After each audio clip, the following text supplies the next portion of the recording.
Hi, this is Adam. This is another Eye on North Carolina blog. We are here in the Outer Banks. An entire weekend here checking out the sights and sounds of the Outer Banks. First we're going to the NC Aquarium at Roanoke Island. Then we're going to the Wright Brothers Memorial, and then the Currituck Lighthouse. And right now we are at the Jockey's Ridge State Park. Very beautiful place. We have so many things this weekend that I'm really excited about, and we hope you guys enjoy every step of the way out here at the Outer Banks. Definitely great weather. You guys should come out here when it's really nice, and we'll see y'all soon.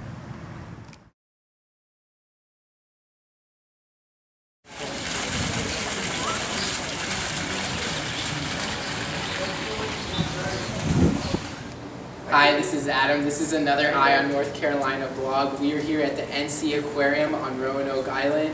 I'm really happy to be here. A lot of great things, the fish, all sorts of fun things for kids and families to check out. I'm here with director Maylon, who's going to tell us more about all the cool activities and exhibits. It's a pleasure to meet you. Nice meeting you, Adam. Definitely. We are so excited to have you guys here today, and we hope that everybody will come on this summer. Come on down. We have got a number of things that we're known for. We have the largest collection of sharks in the state. We have a great array of different types of exhibits with animals, from otters to alligators to sharks, as I said. And then this summer, we also have a couple special things opening up, and we want to make sure people get a chance to see those. We have our Sea Turtle Hospital is opening up in June, and then for the summer, we have dinosaurs. Great exhibit there too. And that opens today, right? That opens today. Wow, so I'm sure you're going to have a big rush coming in today, and people or kids are really excited to come in to check that out. Great. Definitely. So we're here in front of the sharks. I believe there's some sand tigers here. Explain to us what's in the tank and what the diver is currently doing. Well, we have to keep the aquariums looking their best every day of the year. And so we have a diver in there right now vacuuming the aquarium. Basically what she's doing is using a suction to draw the little particulates and things that fall out of the water into the gravel below. So she's taking care of that.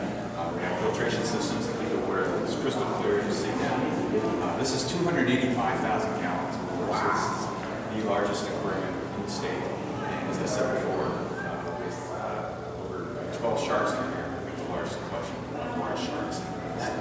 And you're right, the sandbar here is coming across right now. He's got that big first dorsal fin. And the sand tigers, great way to recognize those is their first and second dorsal fin are about the same size. That and the fact they have teeth that are falling out of their mouth, which they are. And they replace constantly. Throughout their lifespan. Yeah. Maybe 30,000 teeth could be reduced in the lifespan of sand tigers. They don't have to go to the dentist. Yes. Sure. Well, the sharks are dangerous if you're food. And so, they don't recognize her as food. We keep them well fed, so they don't have to hunt. You know, why work hard if somebody's going to serve you? Right. So all they're doing is sitting around. As long as we don't bump into them, take away their space, or make them feel threatened, they're going to leave us alone. It's not that interesting. And all these sharks here are native to the North Carolina coast. Yes, you go dive offshore, you'll see all these guys. Wow. Wow. And how often do fishermen or divers run into one of these guys off the coast? Well, it depends upon the time of year. For North Carolina, September is a very active area around the wrecks. We have a lot of shipwrecks in there. Just the theme of this particular aquarium. It's hard to tell from this angle, but this is a replica of the USS Monitor, which is the ironclad that participated in the battle. It changed the course of naval history. Right. And it was found, it was lost and then found in the early 70s. And this is a representation of what it was like when it was found.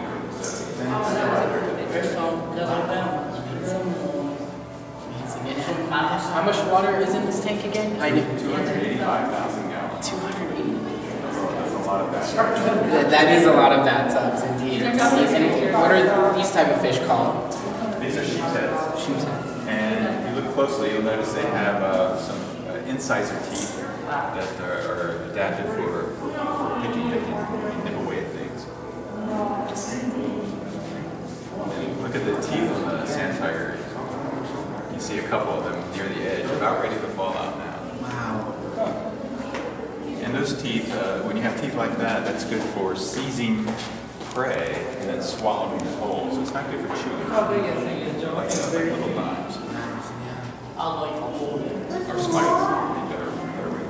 These guys are massive. Yeah. And what shark is that right there? These two are sandbar sharks. Sandbars.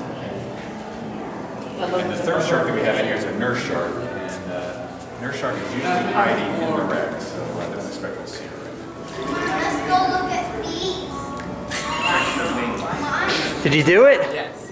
So we're here in the Star Center, and kind of describe what goes on here and what your future plans are with the turtles. Great. Well, this exhibit we call the Sea Turtle Rescue Center, and this allows kids or parents to take an artificial turtle, plastic turtle, and we've embedded some instructions using microchips in the turtle, and then they can diagnose what's wrong with it and how to fix it. I'll give you an example. Okay.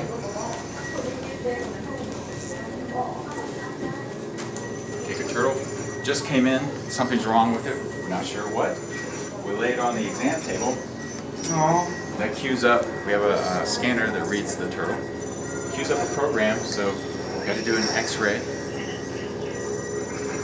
That's cute. That x-ray appears normal, so we have to go through a number of other processes, and the program guides you through this. And this is a lot of fun for kids, and I'll see kids in here for almost an hour. It's a rescue center, and see what we're doing there. And this is a work in progress. We're giving people a sneak peek, of what's going on. You can see tanks are involved. This area here, more than quadruples our space available to work with these animals. And Christian, who you saw in the video, is putting together some filtration systems. Each one of these things will have filtration providing the best water quality, the best nutrition, the best medical care, so they have every chance of being able to be returned to the wild. And so people will come through here weekly. Hopefully we'll see big improvements, and we're scheduled to have a grand opening at the end of June. Wow. Okay, enter here with caution. T-Rex Trek. Okay, tell me all about it here. Well, this is very exciting for us. First time we've ever done this. We have animatronic dinosaurs that we placed along our nature trail. The big question is, why would an aquarium bring in dinosaurs? Right. Well, dinosaurs are one of the most successful groups of animals of all time. They ruled the planet for 135 million years. So by any measure, they were successful. Yeah, we know that sudden environmental change caused them all to go extinct. So this gives us a chance to kind of marvel at their physical stature, and then consider what kinds of environmental things would make any species conserved, including humans. So I'm in front of the T-Rex here. I'm a bit scared. He looks really hungry. He's coming right down now. He's opening his mouth. But if I was prey, I'd pretty much be dead right now. He would swoop me up alive and chop me into bits.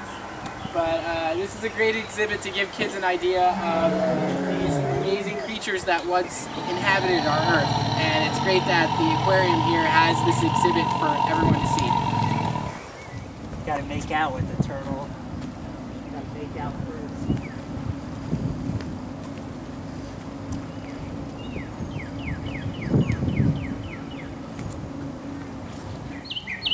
So we just finished the tour of the NC Aquarium here. I'd like to thank Maylon for the tour. It was great. My pleasure. Definitely. And there's so much to see here, and we hope everyone could get out here on a great day like this. And we'll see y'all soon.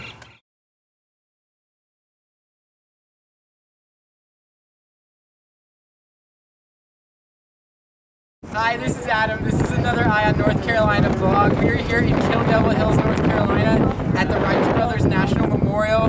Really awesome to be here. Such great history here. They had their first flight in 1903, and it was 12 seconds long. As you can see, the flight trip was right here. It's about a mile long. It's a bit windy up here, but this is where they took off from. Obviously, with a lot of the conditions here being variable all the time, it's definitely challenging for them to get their airplane up in the air. And right here is the monument itself, and we're really excited to be here. And I recommend everyone coming out here to check. Those involve staying on a Seahawk, living in a tent, bringing their gliders out and flying them off Big Kill Devil Hill, the large sand dune today that's home to our monument that salutes the accomplishment of the Wright Brothers. In 1901, they were here with their first big glider. They did not have a lot of success in actually flying that aircraft, not to the extent that they had hoped to. They returned home that fall, work in their wind tunnel, and they eventually come up with the correct mathematical information related to coefficients of drag, lift, and air pressure. And in 1902, they bring a much improved glider out here, and in the course of the summer of 1902, they will make over 1,000 flights off of Big Kill Devil Hill out here. And in the course of doing that, they will make significant discoveries of how to control your aircraft. So at this point, you all get to participate with me. So I want you to pick a hand, hold it out in front of you like this, and these are...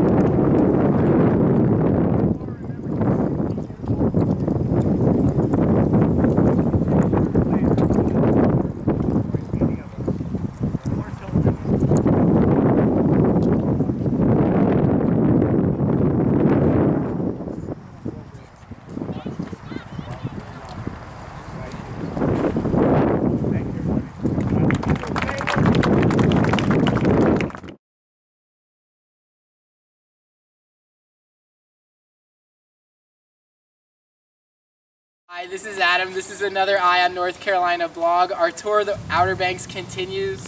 We're here in Corolla, North Carolina at the Currituck Beach Lighthouse. So happy to be here. It's a gorgeous day out. As you can see, it is huge. It was built over 135 years ago, 220 steps. I'm here with site manager Meghan, who's going to tell us more about the wonderful lighthouse. It's a pleasure. It's a pleasure to meet you too. Yes. Nice to see you. Glad you're here. Right, so we're in front of this lighthouse. It's 162 feet to the top. If we get up to the top, our feet will be about 140 feet above the ground. People hear this number, 158 feet. That's the focal plane of our original first order Fresnel lens that is up there. But that 158 feet gets us above sea level, right? That's the focal plane of where that lens shines. Right. And it's been shining since 1875 when we were first illuminated. It was reconfigured, we know, at least 2 times, because originally we were burning oil, first lard, then kerosene, and then in 1933 we get a battery-powered generator out here. So once you get electricity, you can flash. Originally we had a lens that rotated with ruby red glass in front of flash panels. So if you were out at sea, you would have seen 5 seconds of red light interrupting 85 seconds of solid white light. Wow. So there was always light. Right. In our case now, we can flash with electricity, and our pattern is 3 second on, 17 off. This is a first order functioning lighthouse. So we got struck by lightning in a storm this winter, and I called the Coast Guard and I said, issue a warning to mariners. Right. Because when you're a landmark, people say, do people really use lighthouses anymore? Yes, and if they expect it to be there, and at night, all of a sudden it's not there, then they're in trouble. Then they think they're lost when they might not be. So the Right. Coast Guard in Wilmington issued a warning to mariners until the electric company could come out and get it. And how far out does the light go? I heard like 20 miles? Is Okay, that 20 miles is land miles. It's about 21 land miles, 18 nautical miles. Okay.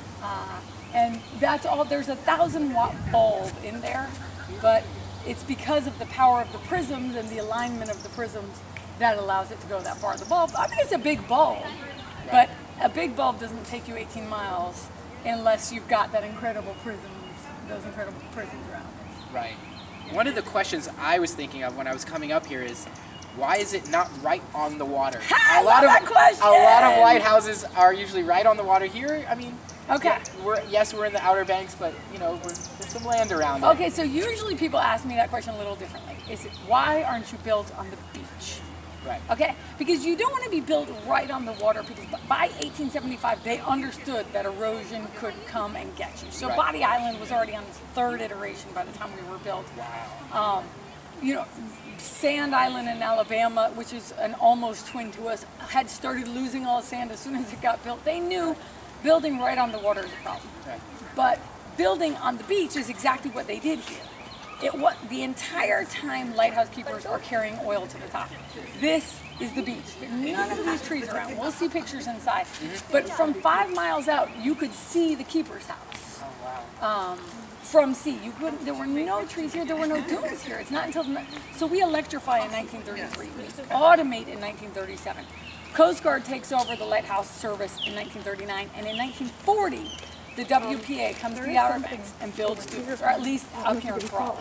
And after that, they say, look, all of those free-range cattle you have, they're eating the grass that we planted on top of the dunes, and the dunes are what are going to keep the salt spray and the sea spray off of this area. So as soon as you have dunes and grass on them, then all of these trees and this grass can grow. So people think we weren't built on the beach. We were, it just doesn't look like it anymore. I work for the Outer Banks conservationists who made a very concerted effort to preserve that house, which had been built 3 other times. It was built 4 times total. And in 1970s, this is the only house still built. And at that point, again, Corolla was not a developed place. We had a name and a post office since 1895. But when they came out here to say, let's preserve that house that one of my board members' mothers grew up in with her grandparents, still Corolla was not well developed. But as it became developed, there was actually a real vision in our mission to make sure that when you arrived at this spot, you had a sense of place. And part of doing that means let's buffer those cars out. From the top, you can see the development and you'll see it for sure. But when you're on this site, we want you to walk in and be like, wow, I'm home. Yeah. Well, this property, this park is gorgeous. I mean, people can have picnics and relax and then go up to the lighthouse. So, you know, like you said, it doesn't look like a beach right now, but it was in the past. Right. Yes, it was. But also here we have this keeper's house, and if you walk around it, you'll see it's not built facing the ocean. If you built a house today, a big, beautiful beach house on the Outer Banks, you would get real close to the water, you would pay your insurance, and you would want an ocean view. For these people, life, you know, they're at the end of the earth. And all of their family and their life and their church and their supplies and the post office is across the Currituck Sound. So their house is built that way. What's on the beach? Shipwrecks, bodies, tragedy. So that's a real difference for the 140 almost years. Next year will be 140 years since it was first illuminated. Oh wow. And that's a real societal difference, I think. I bet. All right, we're about to walk up 220 steps. We're about to walk up 202 iron stairs because we've already gone up 18. Oh my gosh. All right, let's do it. Hopefully my lunch doesn't go out. All right. So we made it up to the top here, 220 steps. Tell us more about the view, and you know, when people come up here, what's kind of one of the first things that they notice? Generally, the first thing they notice is how spectacular it is to be able to see water on 2 sides of a place where people live, right? We have the Currituck Sound west of us, we have the Atlantic Ocean east of us. North of us, interestingly, is Corolla, which is a combination of Carolina and Virginia, right? It's Virginia, excuse me, it's North Carolina. North Carolina owns that property, another maybe 11 miles up. But the road ends about 3/4 of a mile up from here. So if you live up there, you are driving on the beach in 4-wheel drive. That's also where the wild horses of Corolla live. And for the most part, they used to have free roam all the way up and down here, but too many were getting, as we became more developed, too many were being hit by cars.